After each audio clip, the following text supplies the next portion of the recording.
AC रसोई। माँ जी, मुझे बहुत गर्मी लग रही है, रोटी बनाने का भी दिल नहीं कर रहा। मैं तुझे बोल ही रही थी बहू कि मुझे खाना बना दे, पर तू मेरी सुनती नहीं है। अब तेरा छठा महीना चल रहा है, तुझे बहुत संभाल के रहना चाहिए। हाँ माँ जी, अब कोई बात नहीं, गर्मी तो देखो वैसे भी बढ़ ही रही है। ये लीजिए, आप खाना खा लीजिए। हमारा तो पंखा भी बहुत मरा मरा सा चल रहा है। नहीं बहू, इतनी गर्मी में बैठकर खाना खाने का भी जी नहीं करता, लेकिन ये गरीबी पता नहीं कब तक हम पर बरसती रहेगी। दोनों ने जान ले रखी है।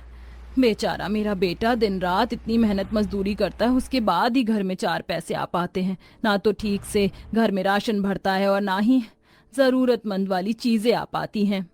हाँ माँ जी, इसीलिए तो हमने घर से ही खाना बनाने का काम शुरू किया है, ताकि दो पैसे हम भी ले आएं। हाँ बहू।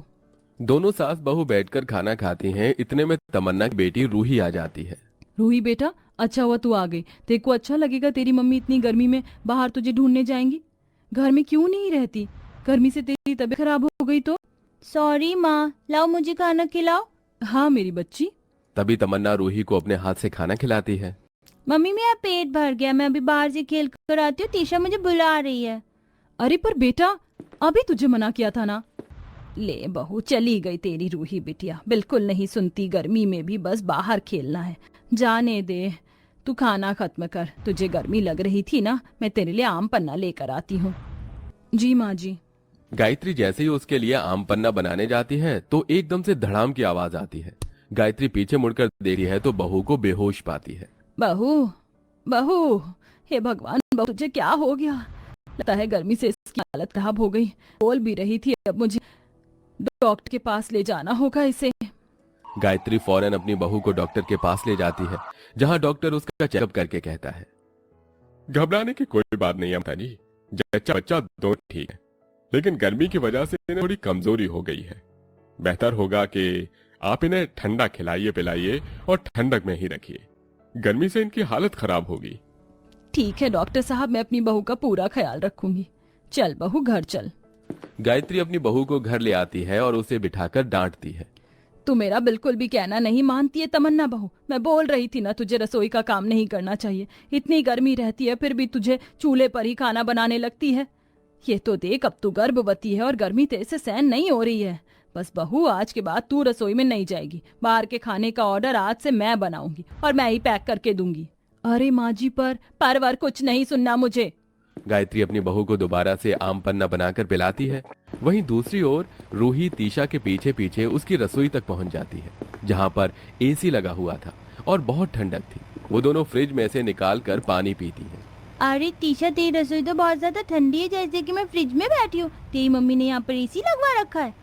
हाँ, मेरी मम्मी ने यहाँ पर एसी लगवा रखा है। मेरी मम्मी को रसोई में बहुत पसीने आते थे और वैसे इतनी गर्मी हो रही है, अब एसी लगातार ठीक रहता है और इसकी हवा बाहर के रूम तक आती है।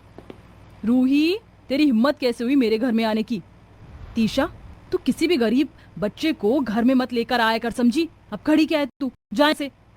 सोन के डांटने पर रूही वहां से आंखों में आंसू लिए अपने घर आती है, जहां वो शाम को अपनी माँ की खराब हालत देखती है। माँ, ये आपको क्या हो गया? दादी, आप बताओ ना, माँ को क्या हुआ? क्या बोलूं, तेरी मम्मी समझती नहीं है। रसोई में इतनी गर्मी होती है, फिर भी इसको लोगों का खाना बनाना होता है और अपना भी हो गई गर्मी से हालत खराब। माँ, दादी, आप भी अपनी रसोई में एसी लगवा लो। पता है, अभी मैं तीशा के घर पर गई थी, उसकी रसोई में एसी लगी हुई है। मुझे बहुत ठंडा ठंडा लगा वहां पर जाकर। आप भी लगवा लो, आपकी गर्मी में बहुत तबीयत खराब होती है ना, सर से पांव तक पसीने में हो जाते हो। मम्मी, कल ही लगवा लो ना एसी। मम्मी, कल ही लगवा लो। तभी रूही का पिता रवि आकर सब कुछ सुन लेता है। फिर वो अपने पापा से जिद करने लगती है। पापा पापा, एसी लगवा लो ना, मम्मी की हालत देखो कैसी रहती है। पापा, एसी लगवा लो। अरे बस कर, तू कितनी जिद करती है। अपने पापा के आने पर भी जिद करने लग गई। उन्हें बैठने तो दे, इतनी गर्मी से बाहर से आए हैं और वैसे भी एसी बहुत महंगा होता है। चुपचाप बैठ और खाना खा। हाँ बेटा, एसी बहुत महंगा होता है, हम एसी नहीं खरीद पाएंगे। नहीं पापा, आपको एसी लगवाना ही होगा, वरना मैं खाना नहीं खाऊंगी। रूही मुंह फुलाकर गर्मी में बिस्तर के नीचे चली जाती है। माँ, दादी, पापा तीनों उसे बुलाते रहते हैं। 4 घंटे बीत जाते हैं। अरे बेटा, बाहर आ जा। रवि, एक बात कहूँ, रूही बेटी ने अपनी माँ की हालत को देखकर एसी लगवाने को कहा है और मुझे भी ये ठीक लगता है। उससे हाँ कर दे। पर माँ एसी बहुत ज्यादा महंगा होता है, वो लाना मुमकिन नहीं है।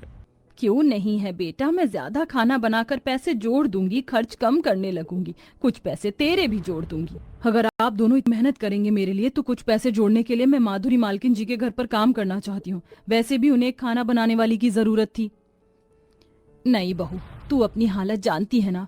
माँ जी, अगर आप चाहती हैं इस घर में एसी आए तो मुझे भी काम करने दीजिए, वरना आपकी पोती भूखी रहेगी मुंह फुलाकर। ठीक है बहू, भला मैं तुझसे जीत कैसे सकती हूँ। रवि अपनी बेटी के पास जाता है। अरे मेरी रूही बेटी, आजा, हम घर में एसी लगवाएंगे, वो भी तेरी मम्मी की रसोई में। हाँ, अब खुश? बहुत खुश। रूही खुशी से अपने पिता की गोद में आ जाती है। फिर वो अपनी बेटी को खाना खिला देता है।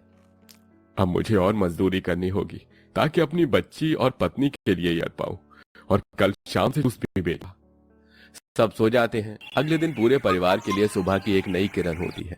सास घर की सफाई करके अपने बहू को पौष्टिक आहार देकर बाहर के लोगों का खाना बनाना शुरू कर देती है, और बहू बेटे घर से बाहर काम करने के लिए गायत्री से आशीर्वाद लेते हैं।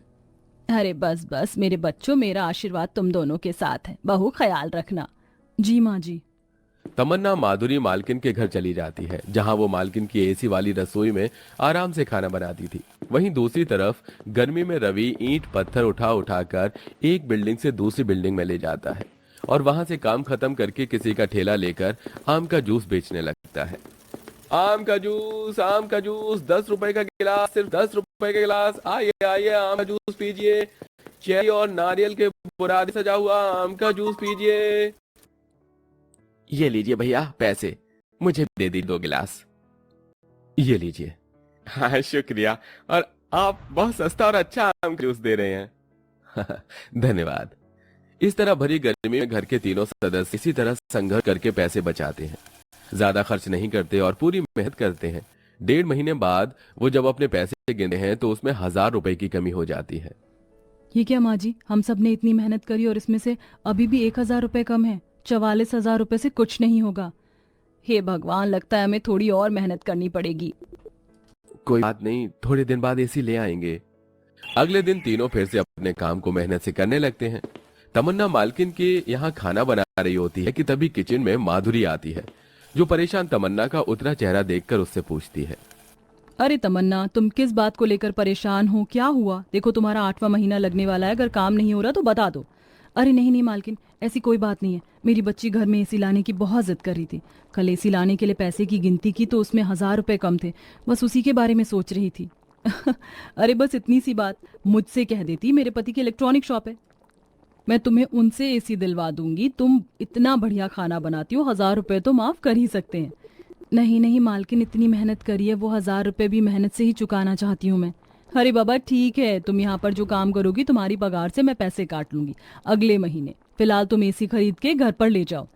सच में मालकिन, आप बहुत अच्छी हैं। अच्छी तो तुम भी हो। इतनी गर्मी में भी प्रेगनेंसी के समय सिर्फ तुम नहीं, तुम्हारा पूरा परिवार मेहनत कर रहा है, वो भी अपने बच्चों के लिए। कहाँ मिलता है आजकल ये सब देखने को। जी मालकिन, ये तो है। अब तुम घर जाकर आराम करो, मैं अपने पति की शॉप से एक अच्छा सा एसी तुम्हारे घर बजट के घर पर भिजवा दूंगी, वहीं पैसे दे देना। शुक्रिया मालकिन। अगले दिन माधुरी उनके घर पर एसी लगवा देती है, और कंपनी वाले उनके घर पर एसी की इंस्टॉलेशन के पैसे लेकर चले जाते हैं।